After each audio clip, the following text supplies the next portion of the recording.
Bueno, eh, nuevamente les doy la bienvenida a todos. Estamos hablando ya, yo creo que esta es la sexta entrega de reconcíliate primero con tu hermano, ¿sí? ¿Sí estamos de acuerdo en eso? Entonces, para las personas que llegan por primera vez a este mensaje, para que puedan entender un poquitico más la enseñanza de hoy, les recomiendo, por favor, que miren en nuestro canal de YouTube.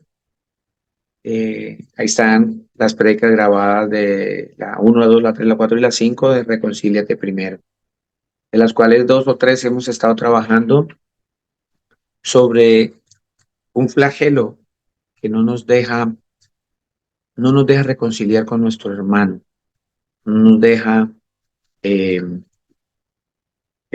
estar en paz con nuestros hermanos, que está haciendo que nosotros estemos pecando demasiado, y es la ira. La ira, acordémonos que el Señor nos permite, dice en su escritura, en las Sagradas Escrituras, que airaos, pero que no pequemos. Está en Efesios 4:26, dice, airaos, pero no pequéis, y que no se ponga el sol sobre nuestro enojo, que no demos oportunidad al diablo. Así que eh, es esa invitación que el Señor nos está haciendo a diario. Resulta que la semana pasada estuvimos desarrollando 4 puntos muy importantes con respecto a amar al hermano, porque normalmente cuando uno no se reconcilia o no busca reconciliar significa volver a conciliar, volver a ponerme de acuerdo con el hermano, es porque no lo estoy amando, porque pues en el amor no hay odio. El amor, eh, vamos a 1 Corintios 13, porque la escritura me enseña que el amor es Cristo Jesús. La palabra dice que Dios es amor y el Señor Jesucristo es Dios. Entonces, Él por excelencia es amor. Y la escritura me dice en 1 Corintios 13, ¿cierto? Que, que el amor es sufrido, el amor es benigno, o sea, el amor es bueno, el Señor es bueno. El amor no tiene envidia, el amor no es jactancioso, no se envanece, no hace nada indebido, el amor no hace nada indebido. El amor no busca lo suyo, el amor no se irrita, el amor no guarda rencor, el amor no se goza de la injusticia, el amor se goza de la verdad. El amor todo lo sufre, todo lo cree, todo lo espera, todo lo soporta. El amor nunca deja de ser. Las profecías se acabarán y cesarán las lenguas y la ciencia se acabará. Y allá en el 13 dice que ahora permanecen la fe, la esperanza y el amor. Estos tres, pero el mayor de ellos es el amor. Y la escritura me estaba diciendo hace 8 días que el que no ama a su hermano es un homicida, que el que no ama a su hermano no está en luz, o sea, no tiene a Cristo en el corazón, que el que no ama a su hermano sigue muerto, que el que no ama a su hermano, dice la escritura, es un mentiroso. Tantas cosas que nos dice el Señor con base en que nosotros no estamos amando a nuestros hermanos. Entonces es muy difícil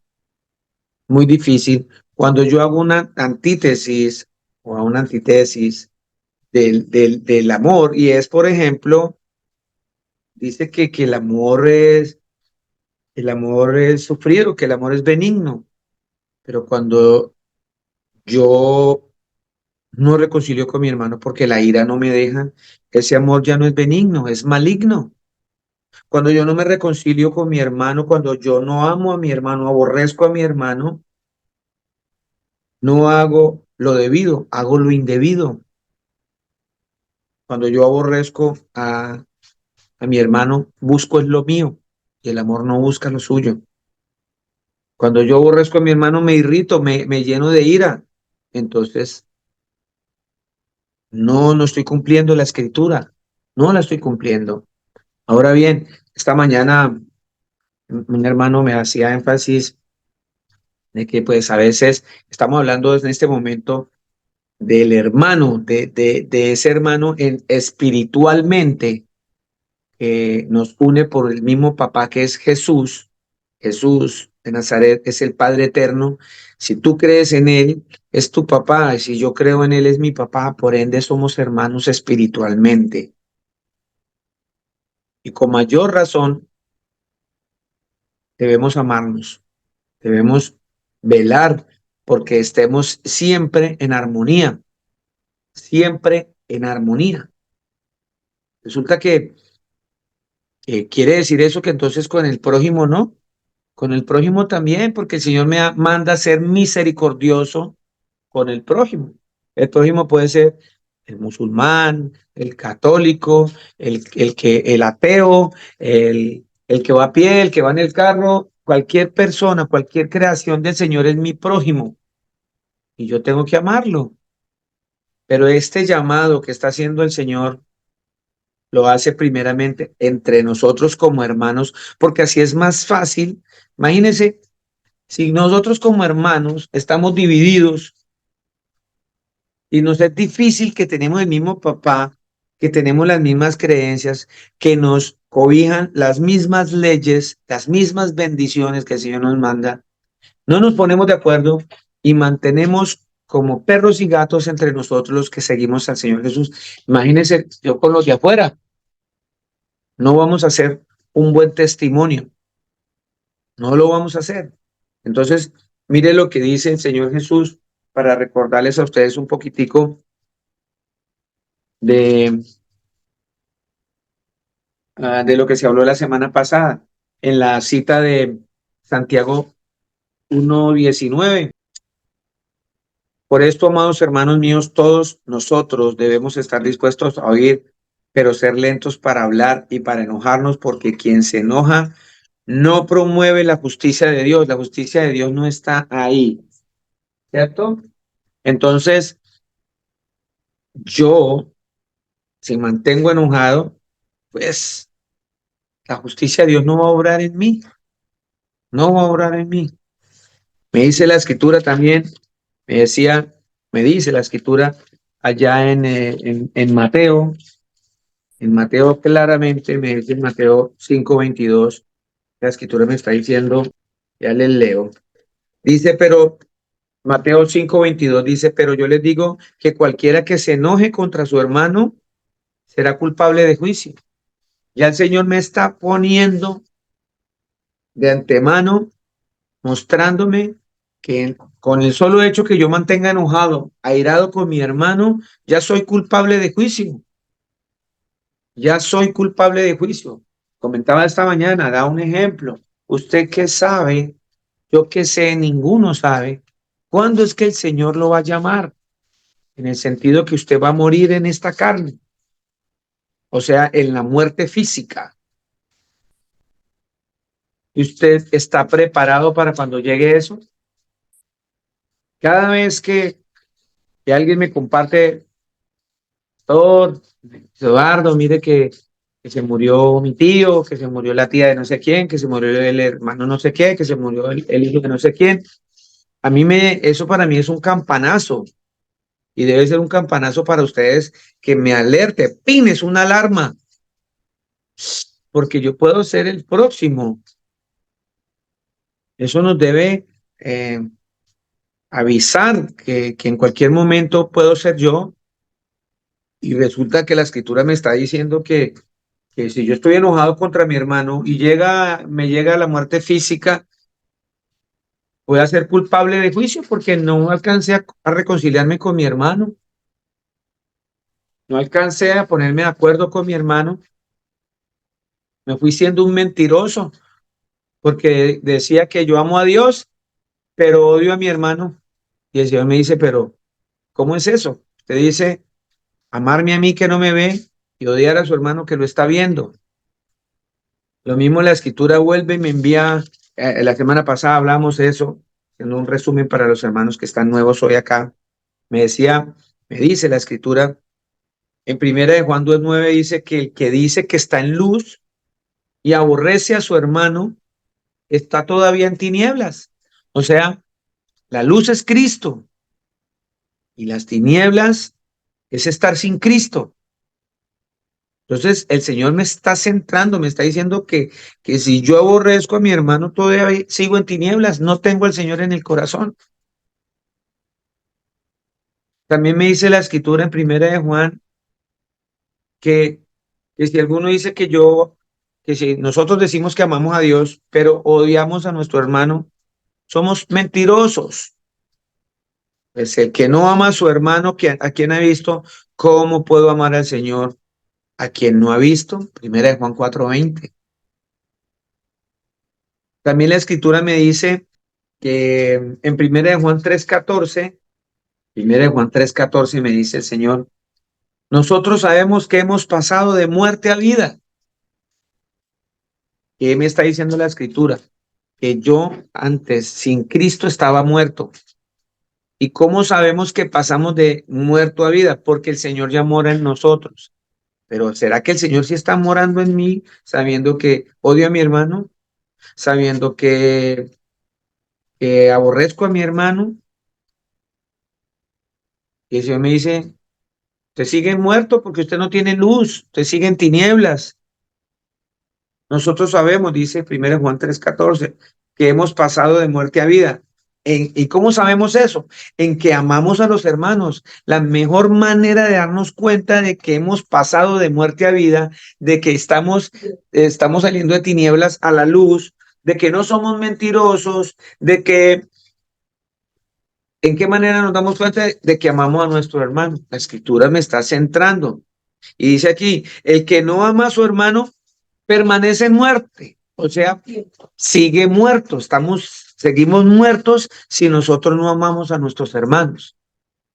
Y ahí en el 15, el Señor me pone un ejemplo todavía mejor.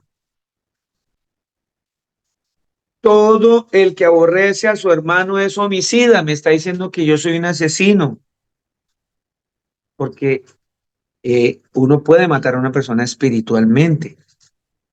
Y dice, y sabéis que ningún homicida tiene vida eterna permanente en él. ¿Sí se da cuenta? Entonces, mire todo lo que el Señor nos habló la semana pasada, centrándome en, que tenemos que amarnos entre hermanos. Tenemos que amarnos nosotros entre hermanos, porque es la mejor manera de nosotros poder ayudar al prójimo, amar al prójimo, porque si no nos amamos entre nosotros mismos que tenemos el mismo papá, ¿cómo vamos a amar a los demás? Es más, vamos a ser piedra de tropiezo para muchos. ¿Por qué? Porque no vamos a hacer testimonio, porque decimos que andamos en el Señor y la escritura me dice también ahí en primera de Juan 2:6, si no estoy equivocado, sí, el que dice que permanece en el Señor Jesucristo debe andar como él anduvo. Y el Señor Jesucristo no anduvo odiando a nadie. El Señor Jesucristo no anduvo en mentiras. Él es la luz. Entonces, si usted dice que anda en el Señor Jesús, que sigue al Señor Jesús y hasta se hace llamar y decir yo soy cristiano, pero odia a su hermano, aborrece a su hermano. Entonces ya el Señor nos centró, dijo, si usted está a todo momento airado contra su hermano, ya hay juicio contra usted, contra mí. Ya, si yo no, yo aborrezco a mi hermano, estoy en tinieblas, ya no estoy en la luz, ya no estoy andando como Cristo. Si yo amo a Dios, pero odio a mi hermano, soy mentiroso, me dice el Señor Jesucristo. Ya no estoy como el Señor Jesús, ya no camino como Él. El que aborrece a su hermano dice que sigue muerto, Entonces, no estoy imitando al Señor Jesús. Conclusión, no soy un ejemplo para las otras personas. Entonces, por eso el Señor nos insta, nos insiste, nos llama a que nosotros como hermanos reconciliemos. Y les decía a ustedes que una de las, de algo que nos está dañando y nos está llenando de, yo le llamo cáncer espiritual, es la roya espiritual, es la ira, porque la ira me hace sentir orgullo y por orgullo no doblego mi cerviz, duro de cerviz somos. Y el orgullo cada rato nos, nos domina. Que a veces me he dado cuenta, estoy predicando y a veces me doy cuenta que a veces entre los hermanos por cualquier cosita nos molestamos ahí mismo y estamos hablando de la ira. ¿Por qué? Porque a veces no nos concentramos en lo que el Señor nos está diciendo, porque a veces no nos centramos en vivir esta palabra, porque esta palabra es viva y eficaz. Tenemos que estar compenetrados en la escritura para que nosotros podamos entender. Es la única manera. Eh, Vivimos en unas contiendas. eh, Quiero llevarlos a una cita. Me regala la cita esta mañana de Hechos, creo que Hechos 2. Nos vamos al libro de Hechos 2. En el libro de los Hechos se llama Hechos de los Apóstoles porque es todo lo que hicieron los discípulos del Señor Jesús cuando el Señor Jesús se asentó en su trono de gloria como el Dios Todopoderoso que es Él. Hechos 2, 42. En los libros de Hechos de capítulo 2, versículo 42, quiero compartir con ustedes esto hermoso, que eso refleja el cumplimiento de toda la escritura, que es lo que nosotros, es el ideal de todos los que nos hacemos discípulos del Señor Jesús. Dice la escritura en Hechos capítulo 2, versículo 42 al 47, dice así, y perseveraban, estamos hablando aquí de los discípulos de Jesús, en la doctrina de los apóstoles. ¿Quiénes? Todas estas personas en las que ellos le predicaban, porque ellos se fueron a hacer esa gran comisión que el Señor Jesucristo les mandó que predicaran en su nombre. O sea, en el nombre del Padre, del Hijo y del Espíritu Santo. Porque Jesús es el Padre, Jesús es el Hijo, Jesús es el Espíritu Santo. Por eso los discípulos predicaron en el nombre de Jesús, porque estaban haciendo correctamente la tarea, porque ellos tenían conocimiento que Jesús es el Padre, Jesús es el Hijo y Jesús es el Espíritu Santo. No se dejen engañar. Entonces los discípulos, la gente perseveraba, o sea, estaban firmes en la doctrina de los apóstoles. ¿Cuál es la doctrina de los apóstoles? ¿Qué es una doctrina? Una doctrina es una enseñanza. O sea que la escritura me estaba diciendo que estas personas que están escuchando a los apóstoles también estaban perseverando en la doctrina de nuestro Señor Jesucristo, en su palabra, en el Evangelio. Eso es lo que quiere decir lo que está ahí escrito. Perseveraban en la doctrina de los apóstoles, porque la doctrina de los apóstoles es la doctrina, la enseñanza de Jesús que les dio por 3 años largos. Y mire, ¿cuál es esa doctrina, esta enseñanza tan hermosa? En la comunión, o sea, común unión, unos con otros, en el partimiento del pan y en las oraciones. Mire lo que hacían. Y sobrevino temor a toda persona y muchas maravillas y señales eran hechas por los apóstoles. El Señor los invistió de poder, ellos sanaban, levantaban muertos, etcétera. El Señor les dio mucho poder. Y ese temor que sobrevino no era temor a ellos, sino el temor de Dios, porque ellos se aseguraban de que en el nombre de Jesús era que se hacía todo eso, o sea, que era el nombre, por invocar ese nombre, porque solo en ese nombre hay sanidad, hay salvación, hay poder, hay perdón de pecados, solo en ese nombre. Por eso había temor a las personas. 44. Todos los que habían creído estaban juntos. Digan todo allá en su corazón, juntos. ¿Por qué el Señor insiste que reconciliemos? ¿Por qué me está diciendo cada rato que entre los hermanos no tenemos que estar con estas disputas? Porque ya el Señor me está diciendo que soy mentiroso, que estoy en la muerte, que estoy en tinieblas, que no tengo al Señor. Y Él dice aquí que todos los que habían creído estaban juntos. Y nosotros que estamos creyendo, no estamos juntos. Nos sentamos el uno al lado del otro, no significa que estamos juntos. Hay matrimonios que viven pero están separados dentro de su casa. Hay amigos que caminan, pero no son amigos, están separados porque tienen sus propios intereses. Aquí la escritura me está llevando que si todos creemos en el Señor Jesucristo, debemos estar juntos. Eso dice ahí. Ojo, y tenían en común todas las cosas. Hace rato prediqué en la mañana, decía, y les hablé también en la tarde en una de las entregas de este mensaje, de matrimonios que tienen dos bolsas. ¿Eso es caminar juntos? No, esto es lo mío, este es mi salario, y usted está trabajando, usted gana lo suyo, yo gano lo mío, y pase lo de la renta que le corresponde a usted, pase lo de la mitad del colchón que yo pagué, pase lo de la almohada, una para usted, una para mí, esta la pagué yo, esta la paga usted. ¿Eso es estar juntos? Ah, pero los dos dicen que creen en el Señor Jesús. Y aquí dice, todos los que habían creído estaban juntos. Y dicen, creemos en el Señor Jesús, pero no estamos juntos. El Señor dice, entonces el hombre dejará a su padre y a su madre y serán uno solo y tendrán dos cuentas. ¿Eso dice la escritura?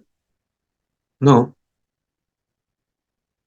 Es que partamos de ahí, partamos que es en la familia, ¿sí? Porque mi esposa o mi esposo es mi hermano, espiritualmente hablando. En la carne es mi esposa, en la carne soy su esposo, en la carne soy tío, el abuelo, pero espiritualmente somos hermanos. Y la escritura dice que todos los que habían creído en el Señor Jesús, dice la escritura, no se me vayan de ahí de Hechos, pongan el dedito ahí en Hechos. En Juan 1, capítulo 1, versículo 12.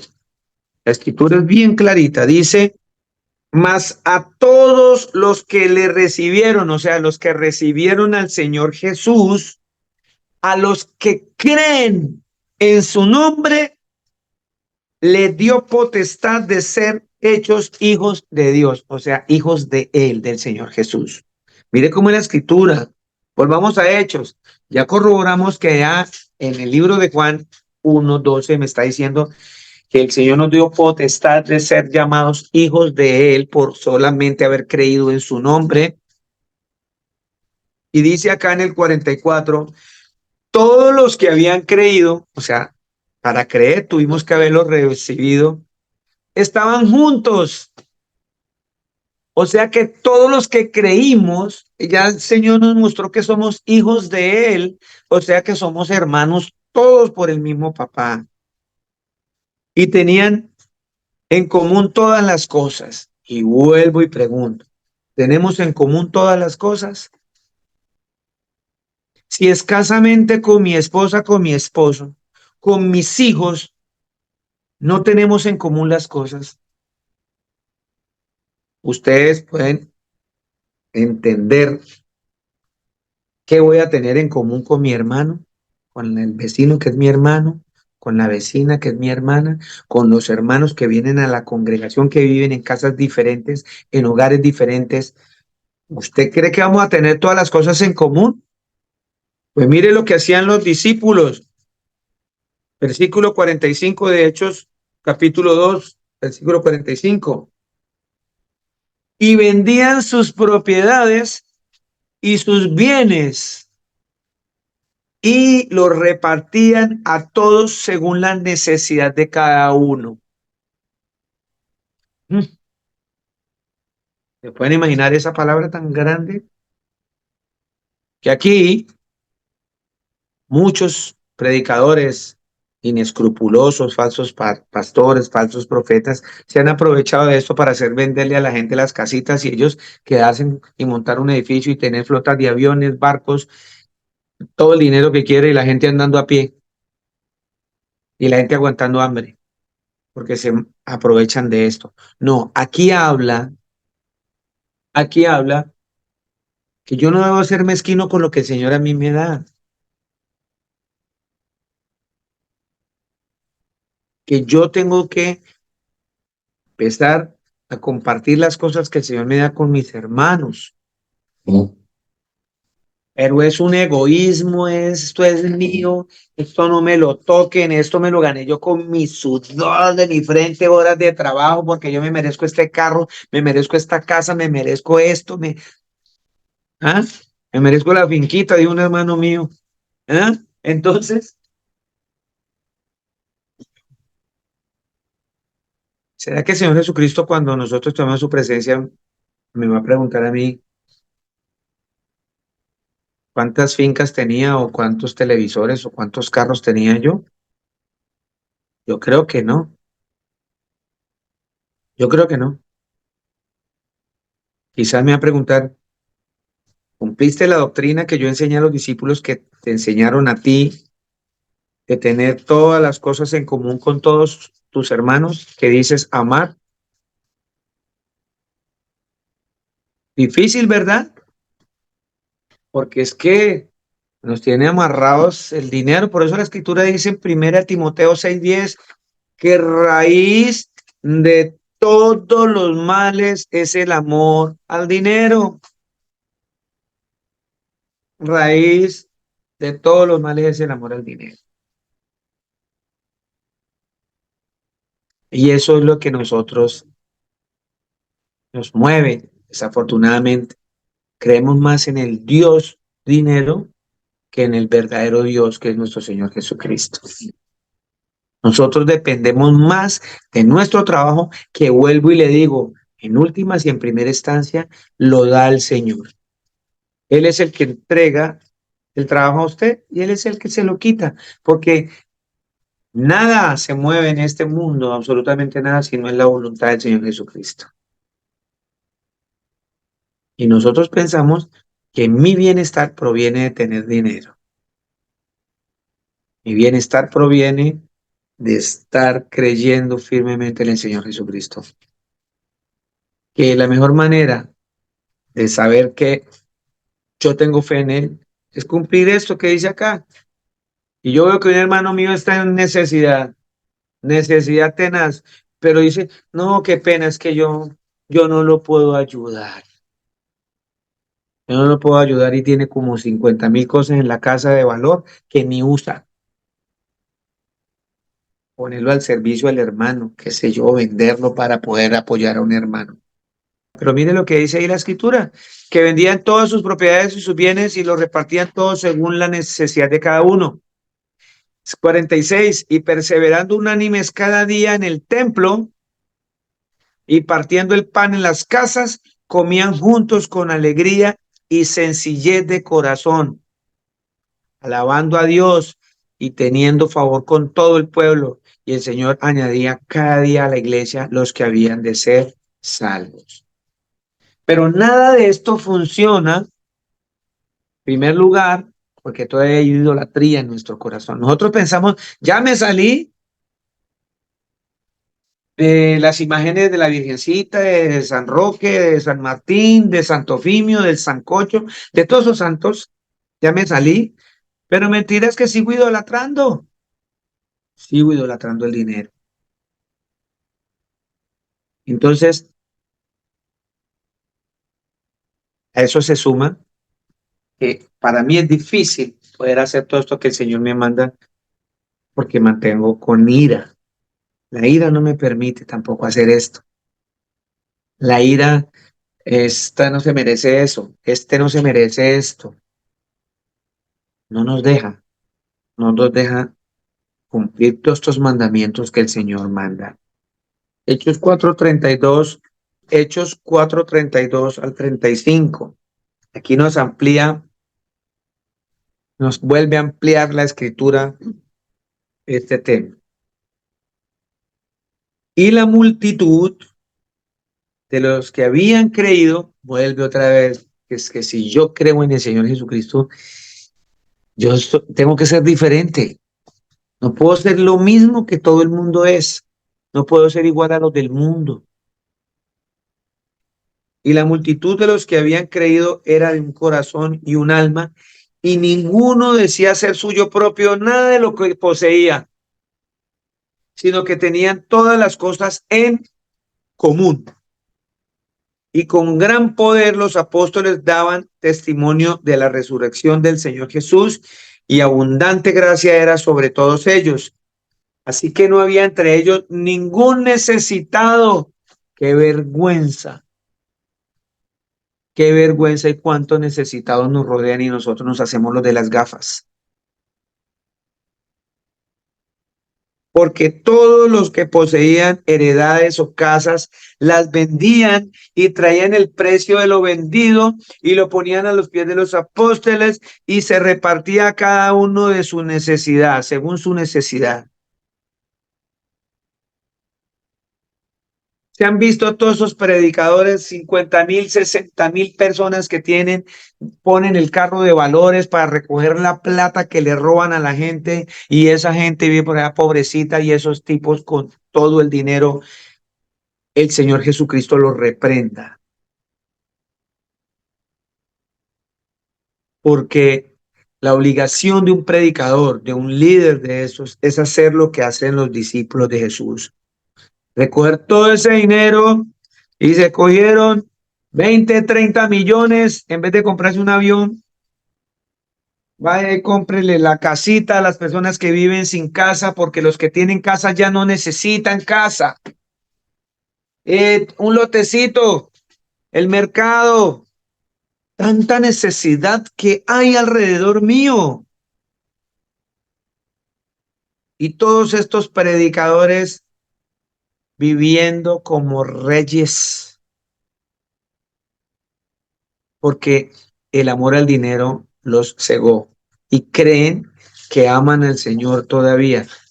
Aman más al otro Dios, al Dios dinero, porque el que verdaderamente ama al Señor Jesucristo no aborrece a su hermano. El que ama verdaderamente a Jesucristo no está en muerte. El que ama verdaderamente a Jesucristo no está en tinieblas, porque el que está en tinieblas, el que está aborreciendo al hermano. El que anda en muerte todavía espiritual no ama a su hermano, lo aborrece. Esto que pasa aquí, estos pastores están aborreciendo a todos esos hermanos, porque no están haciendo lo que la Escritura les manda. Esta mañana compartía un testimonio. Recién yo empecé a congregarme en X congregación para no herir susceptibilidades. Yo invité a mi familia que vivía por allá en el sur, en Bogotá, con fallas, con situaciones difíciles económicas. Vi mucho las necesidades económicas de mi familia allá en el sur, y con las moneditas que gastaban para coger un bus para llegar a esa congregación, yo invitándolos como personas nuevas a buscar del Señor. Se pueden imaginar todo el sacrificio que pudieron hacer, porque eran como 6, 7 de mi familia, mi hermana, sus hijos, sus nietos. Con todo lo que gastaron en solo bucecitos, ellos gastaron la lechecita de la semana. Y andando en unos buses destartalados, en toda la situación, con el temor que los robaran, etcétera, la grosería, la patanería de la gente, etcétera, llegar hasta la congregación. Y llega el pastor en una Toyota Land Cruiser, ¡puf! Y vivía como a 3 cuadras de la congregación. En ese mismo instante, cuando yo estaba en la congregación esperando a mi familia, feliz para que llegaran al encuentro verdadero, a la verdadera felicidad, conocer de Cristo, los veo llegar al mismo tiempo, llegaba el pastor y inmediatamente sentí en mi espíritu que algo andaba mal. Esto está mal. Esto no es de Dios. Esto está mal. Esto está mal. Sí, es que hay unos que son pobres, otros que son ricos. No, pero es que soy pastor, yo soy el ungido, yo merezco tener carro, yo merezco tener esto, merezco no, merezco andar a pie. Yo merezco andar a pie. Y es que las cosas andan muy mal y eso es por falta de amor, por falta, esto es aborrecer a un hermano.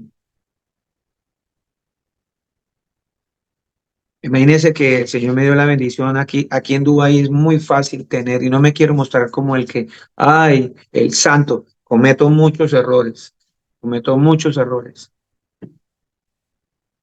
Acá en Dubái es muy fácil tener un carro, no como en Colombia que le piden a uno fiador del fiador del fiador y la finca raíz y le embargan el, la finquita al hermano o la casita para que usted le prestó la plata por si no paga el carro. No, aquí usted tiene un trabajo y le entregan el carro que usted quiera, sin cuota inicial, llévelo, 5 años, páguelo. Es más, a veces le dicen, empieza a pagar en un año. Entonces, aquí es muy fácil poder tener un carro. Y entonces, ¿qué pasó? Me metí en una camioneta grandísima. El Señor conoce mi corazón para transportar personas, porque iba a otras ciudades a recoger para allá ante la iglesia. Pero empezó la gente a decir, oh, el pastor, miren esa camioneta, eso es, oh, tener la plata. Empecé a ser piedra de tropiezo para los demás. Y me acordé de eso, de aquel pastor, y dije yo, wow, algo está mal. Vendí la camioneta. Vendí la camioneta, me compré un carrito más humilde que me pudiera transportar y transportar a otros. Uno no debe ser piedra de tropiezo para nadie. Uno debe buscar el equilibrio entre nuestros hermanos. Aquí dice unánimes, común unión. Tenían en común todo iguales. Aquí no se trata de quién es más que el otro. El Señor me centra con eso. Los discípulos, ¿quién es el más aquí entre los dos? Y el Señor, ¿a usted quién es el que va primero de ustedes? El primero de ustedes es el que se haga de último y le sirva a los demás. Ese es el primero en el reino de los cielos, el que se haga atrás y sirva a todos los demás. Es más, el Señor Jesucristo dijo, yo no vine a que me sirvan, yo vengo a servir. Eso dijo el Señor Jesús. ¿Por qué no hacemos esto?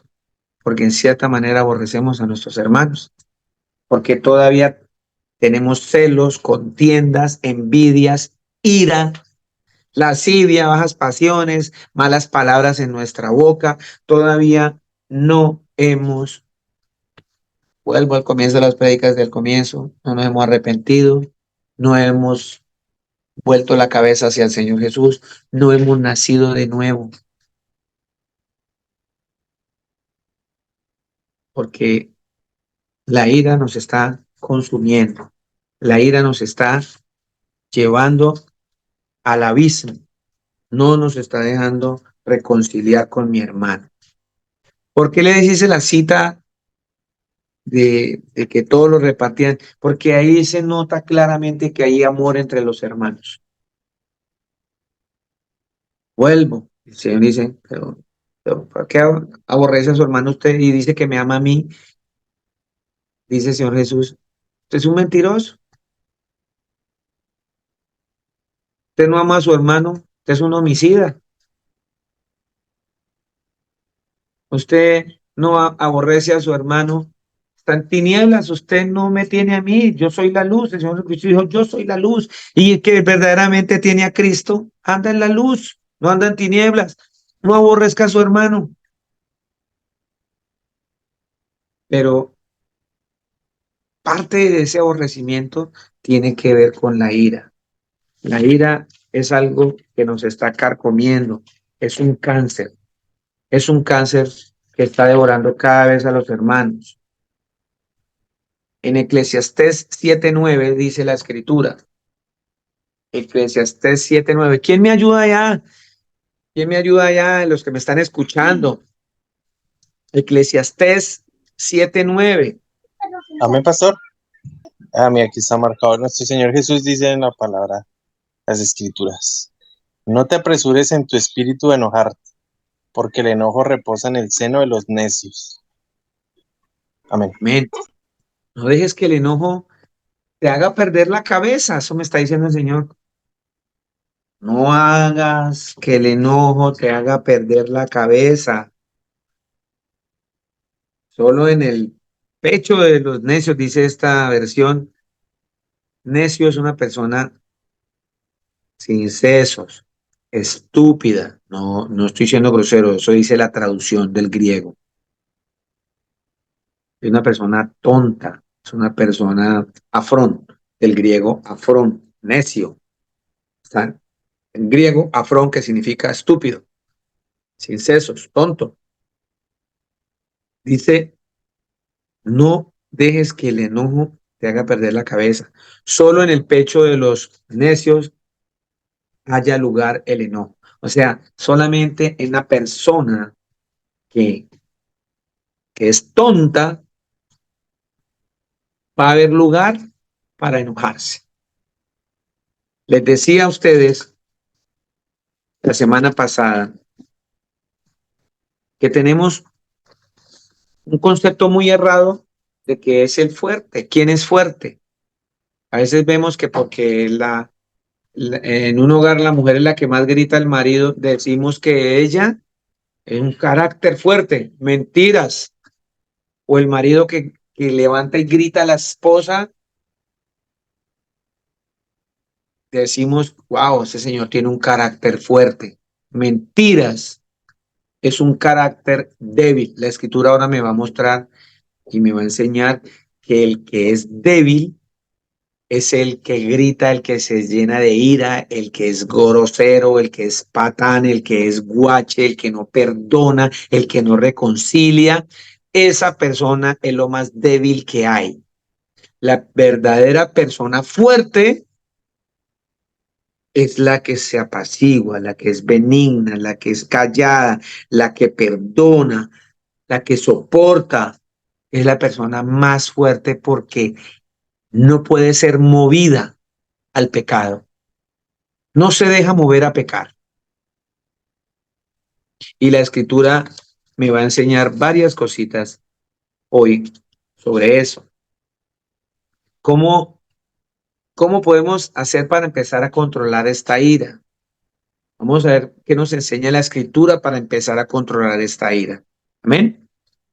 Lo primero que tenemos que hacer es reconocer que la ira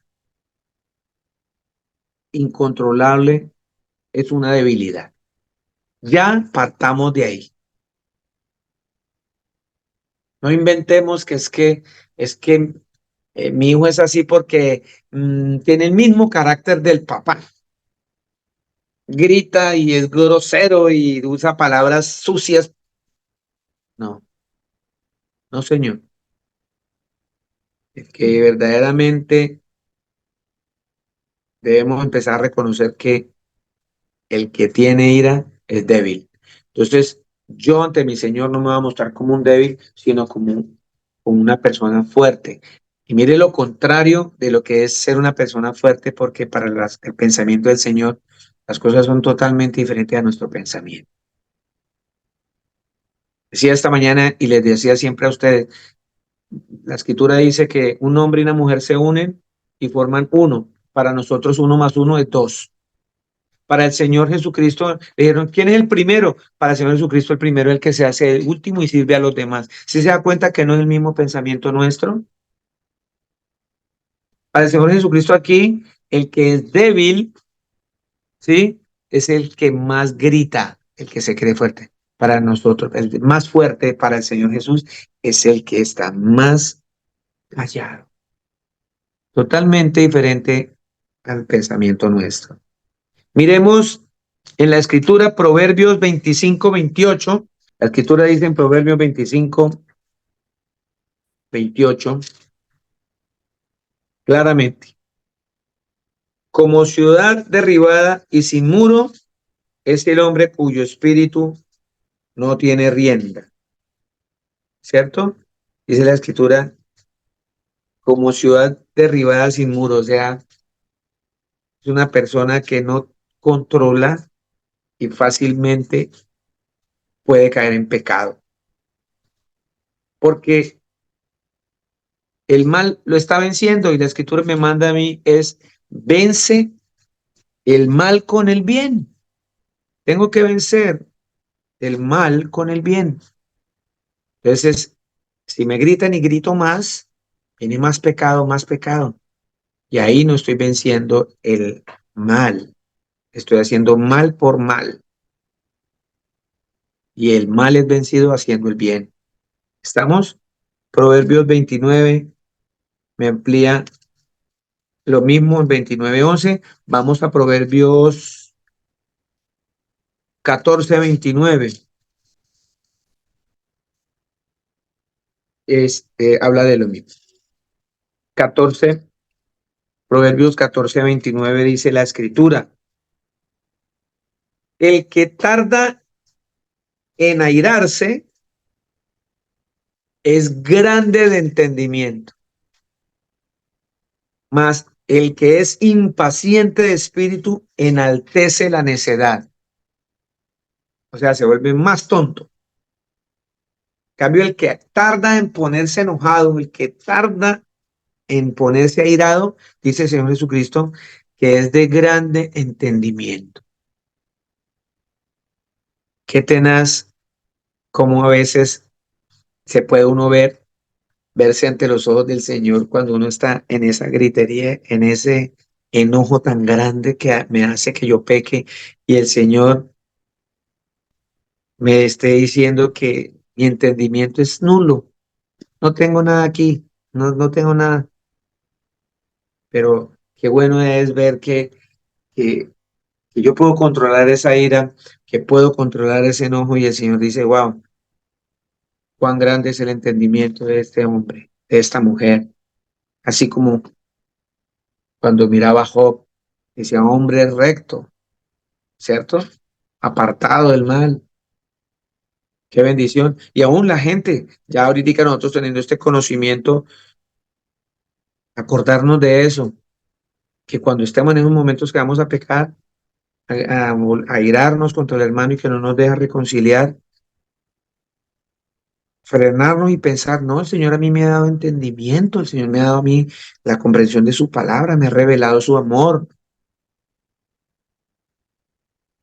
Proverbios 16:32.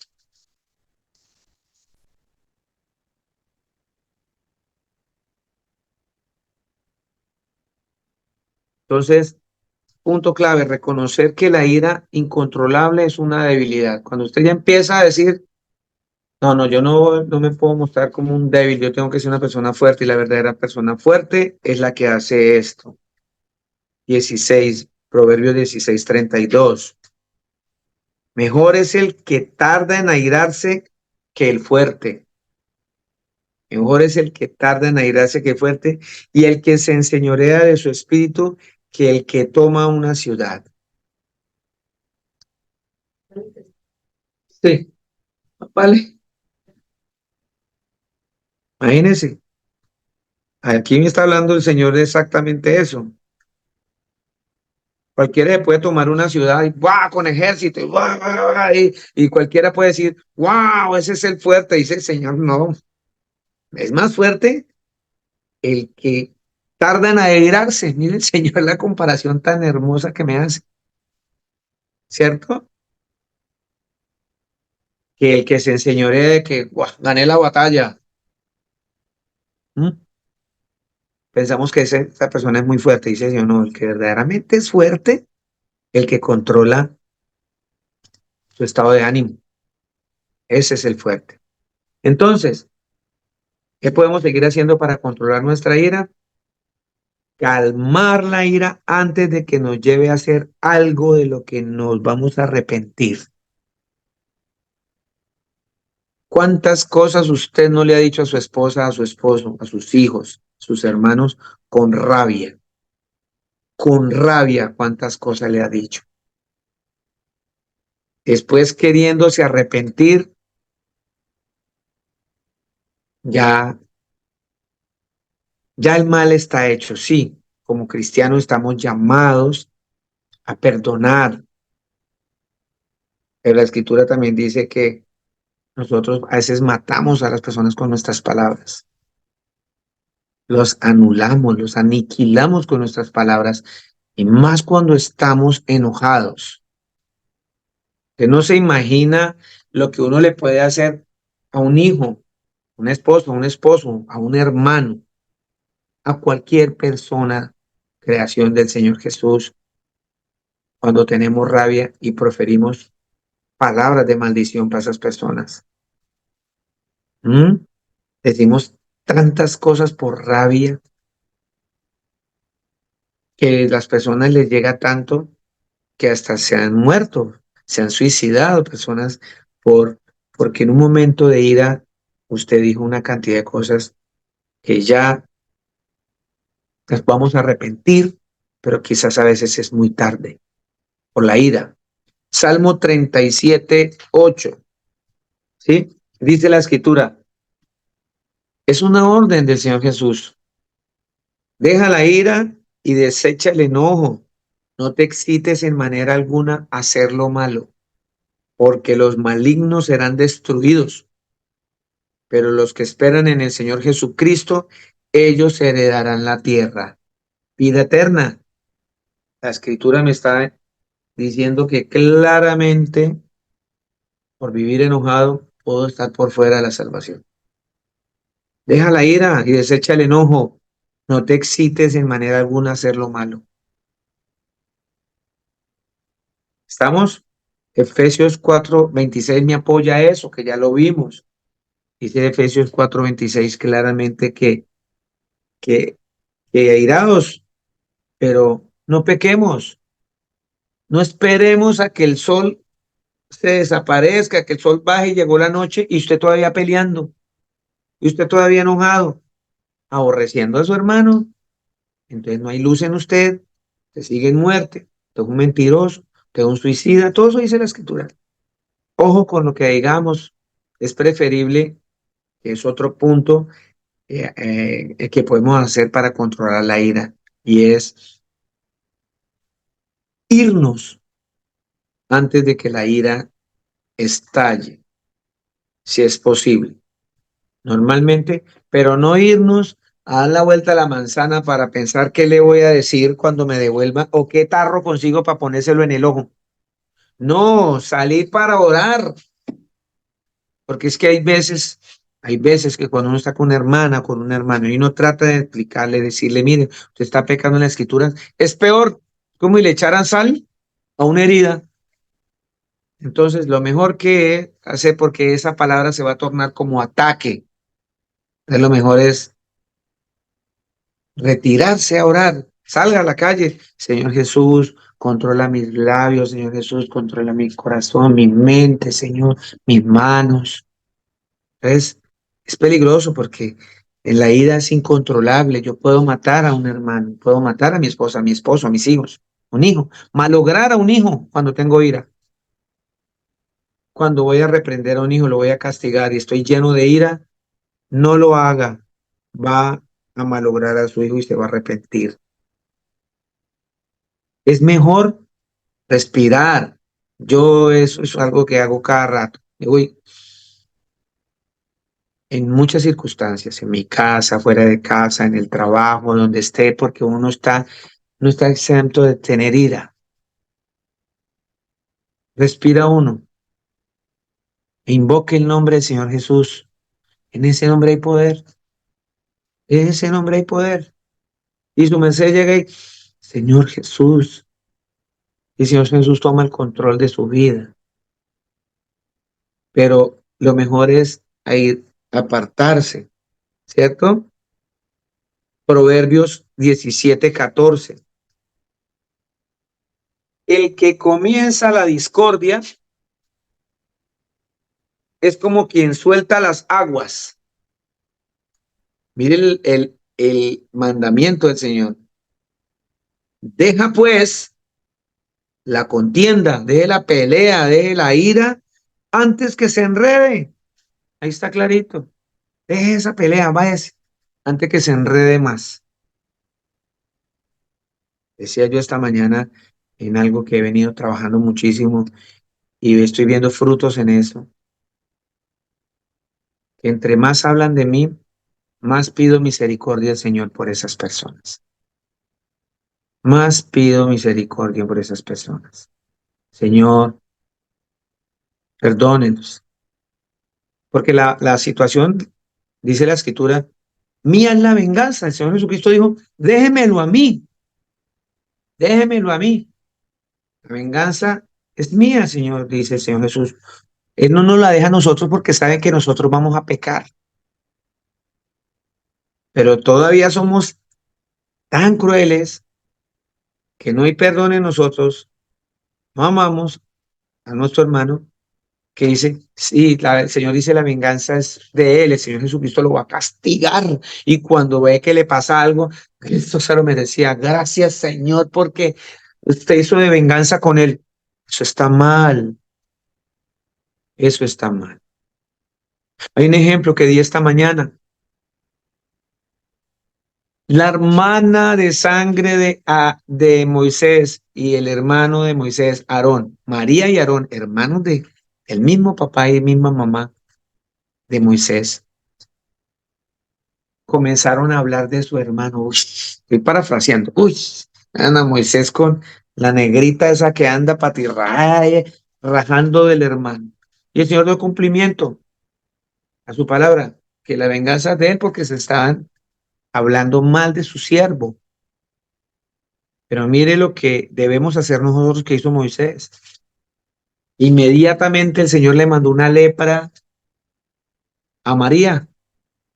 ¿Acaso Moisés dijo, ajá, se lo merecía por hablar mal de mí? Chupe, tenga, lleve. Eso no hizo Moisés. Aún sabiendo Moisés que en la escritura el Señor dijo, la venganza es mía. Y él podía decir, el Señor fue el que se vengó. Pero como que disfruto que le pasó eso a mi hermana.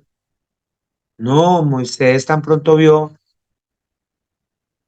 que su hermana fue castigada por el Señor, aún ella habiendo hablado mal de él, se postró en tierra y rogó al Señor, suplicó al Señor en oración que la sanara, que la sanara. Imitemos todas estas cosas que el Señor está dejando en las Escrituras para que nosotros cumplamos todas las palabras que el Señor nos manda hacer. Así que averiguar cómo son las causas y una vez orar por esas personas, orar siempre por esas personas, ¿cierto? Filipenses 4:7 dice, Emanuel, por favor, me lo lee, gracias. Filipenses 4:7. Dice la escritura del Señor. La paz de Dios, que sobrepasa todo entendimiento, guardará vuestros corazones y vuestros pensamientos en Cristo Jesús. Amén. Por eso debemos siempre pedir al Señor Jesús. Una manera de controlar la ira es pedirle a nuestro Señor Jesucristo por esa paz mental que debemos tener. Y Él nos va a dar una paz que sobrepasa el entendimiento humano. Pidamos al Señor, porque es que nosotros estamos pidiendo mal, pedimos para nuestros deleites. Pidamos al Señor Jesucristo cosas que son del cielo. Por eso la escritura dice en Mateo 6:33 que busquemos primeramente el reino de Dios y toda su justicia. Y lo demás vendrá por añadidura. Las más añadiduras son las peticiones como querer una mejor casa, querer un mejor carro, querer un mejor esposo, querer una mejor esposa, etcétera. Todas cosas van a venir por añadidura si tú buscas primero el reino de Dios. Pidamos bien. Moisés, cuando el Señor le concede que pidiera algo, cuando a los 18 años era rey de Israel, él pidió, Señor, dame sabiduría para guiar a tu pueblo. Dame sabiduría para guiar a tu pueblo. Y uno dice, wow, fue una petición muy sabia, pero ¿sabe que no? Porque es que era más hacia él poder cumplir su tarea como rey. Tengo sabiduría para tener controlado el pueblo para que todas las cosas marchen bien, pero él no pidió, Señor, dame sabiduría para poder guiar a tu pueblo a la vida eterna, para guiar a tu pueblo a tus pies, ¿no? De hecho, el hombre más sabio de la humanidad, Salomón, el rey Salomón, se perdió su salvación. Eso está en las escrituras, eso es otra prédica que vamos a ver después, ¿cierto? Entonces, vamos a Proverbios 19:11. Dice la escritura, la cordura del hombre detiene su furor. Una persona cuerda, una persona sensata, una persona con el conocimiento del Señor, una persona con el temor del Señor Jesucristo, es una persona cuerda. La cordura del hombre detiene su furor, dice aquí, y su honra es pasar por alto la ofensa. Su honra, o sea, su regalo, lo que recibe, sí, el regalo, lo más preciado para él es pasar por alto cualquier ofensa. Esto es un honor para una persona que verdaderamente está cuerda y tiene temor del Señor Jesús. Es sentir, uf, pasé esto, pasé esta prueba. Gracias, Señor Jesús, porque sin ti yo no la puedo pasar. Amén. Y algo muy importante, escoger, o sea, ¿qué podemos seguir haciendo para controlar nuestra ira? Escoger con cuidado nuestras compañías. Tiene mucho que ver. O sea, si tu compañía, tú te acostumbras de estar con gente que lo pasa de todas maneras, a todo momento, gruñona, grosera, responde con altanería, con soberbia, tú vas a terminar comportándote igual que esa persona. Es muy importante también, hay que manejar eso. Es una oportunidad que cuando ustedes tengan una persona a todo momento en esa situación, no desista de estar, tratar de enseñarle por medio de las escrituras, por medio de su testimonio. Eso no es así, porque yo he vivido, he tenido al lado muchas personas, amigos, familiares, etcétera, que reaccionan de esa manera y le toca a uno tratar de que esas personas mengüen y hay veces no les gusta, hay veces no les gusta, hay veces esas personas le contestan a uno con tres piedras en la mano cuando uno trata de, de ayudarles a que salga de esa amargura, de esa ira. Esa es nuestra tarea. Y a veces yo me he molestado cuando a veces me tratan de decir vulgarmente, usted no se sabe, pues usted no se ha metido. Y yo apenas, Señor Jesús, perdónalos. Señor Jesús, ten misericordia. De esta manera. Pero imagínense que cuando usted empieza a andar mucho con una persona así, sobre todo un compañero de trabajo, etcétera, una persona que tiene que convivir a diario, dice la escritura aquí en Proverbios 13:20. Normalmente acabamos pareciéndonos a las personas con las que nos relacionamos y sobre todo si son personas con orgullo, hablando déspotamente a las personas. Proverbios 13:20.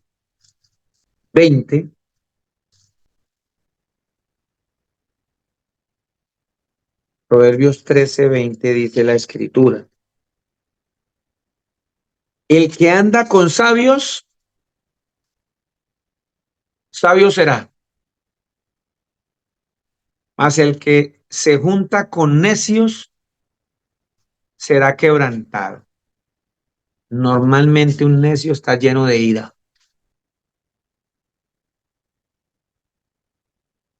El que anda con sabios, sabio será, mas el que se junta con necios será quebrantado, dice la escritura.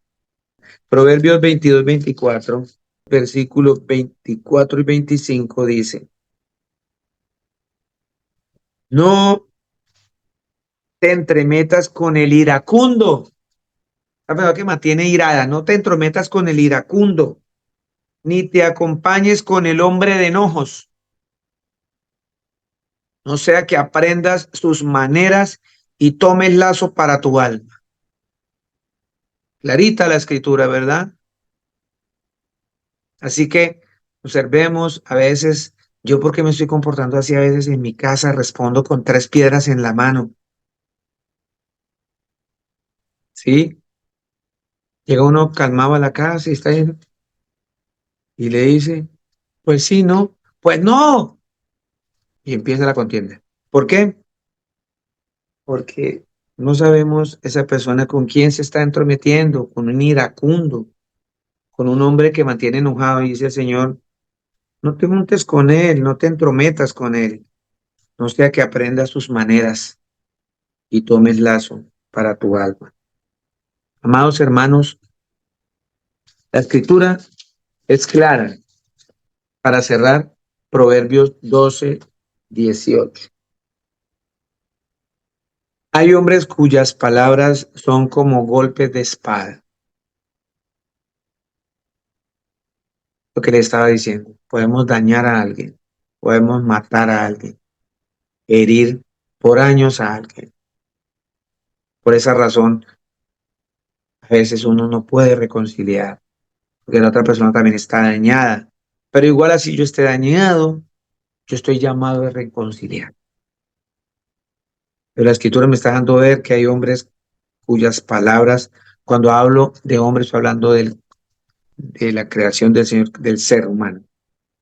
Aquí no está hablando, estoy hablando acá del sexo masculino y del sexo femenino. Cuando la palabra del Señor habla de hombres, habla del sexo femenino y del sexo masculino. Hay hombres cuyas palabras, o sea, podemos decir, hay hombres y mujeres cuyas palabras son como golpes de espada. Mas la lengua de los sabios es medicina. Amén. El Señor Jesucristo, el Todopoderoso, nos bendiga. Les bendigo en el nombre del Señor Jesús. Dentro de 8 días, en la voluntad del Señor Jesucristo, nos vemos para otro mensaje de salvación que el Señor nos tenga preparados a todos nosotros. Así que les pido el favor, les pido el favor, así como la semana pasada les dejé 2 citas que tenía que estudiar para esta semana, estudiarlas en el sentido de que las leamos, las pongamos en práctica. Pongamos en práctica todo esto que el Señor nos ha dicho. Busque a esa hermana, busque a ese hermano, reconcíliese. Reconcíliese con su esposa, reconcíliese con su esposo, con sus hijos, con sus hermanos en la congregación. Todo aquel, si está en otra iglesia, está en esta iglesia, está en este lugar, pero todo aquel que confiese que Jesús es el Padre eterno y usted cree en eso, ya usted es hermano del otro. Y el Señor nos mandó todos estos mandamientos que acabamos de ver en estas citas. Amén. Que tengan un excelente día de reposo. Muchas bendiciones para todos.